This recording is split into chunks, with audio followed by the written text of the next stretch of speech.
মাঝে মধ্যে একটু বালিশের সঙ্গে মাথা লাগাইয়া একটু চিন্তা করবেন আল্লাহর নিয়ামতের উপরে। এই মালিক বলেন, বান্দা তুই একটু চিন্তা করে দেখ, আমি আল্লাহ তোর সম্মান আর মর্যাদা কত দিছি।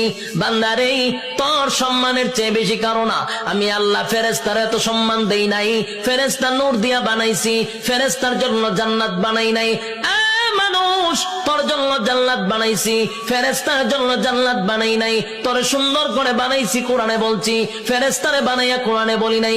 এত সম্মান, এত মর্যাদা আর এত নিয়ামত আমি আল্লাহ তোরে দিলাম। দুইটা চক্ষু দিলাম, এত পাওয়ারফুল চক্ষু যে তাকানোর সাথে সাথে সাত আসমান, একেবারে 500 বছরের রাস্তা আমরা দেখতে পারি। সুবহানাল্লাহ।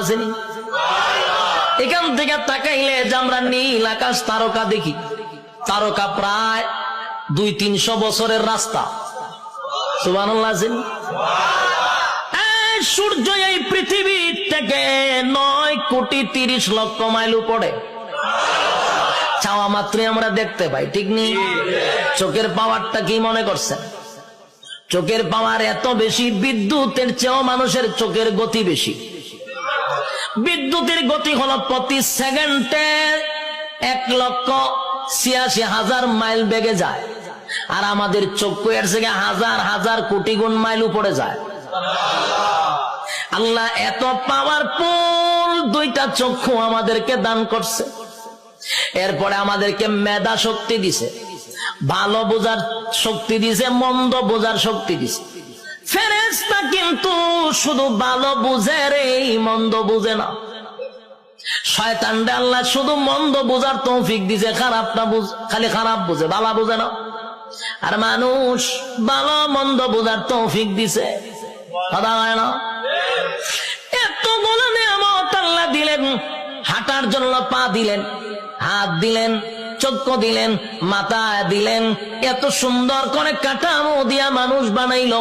বান্দা কেন বানাইছি? গোলামি করবি আমি আল্লাহ। আর আল্লাহ বলেন, তুই আমার গোলামি করবি। সূর্য তোর গোলামি করবে, চন্দ্র বান্দা তোর গোলামি করবে, জমিন বান্দা তোর গোলামি করবে, যা কিছু দেখস বান্দা তোর জন্য বানাইছি সব তোর গোলামি করবে।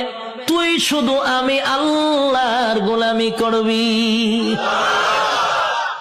কিন্তু মানুষ এত বড় পোল্ট্রি বাজ, মানুষের যে পোল্ট্রি বাজ কেউ নাই, মানুষের থেকে অকৃতজ্ঞ আর কেউ নাই।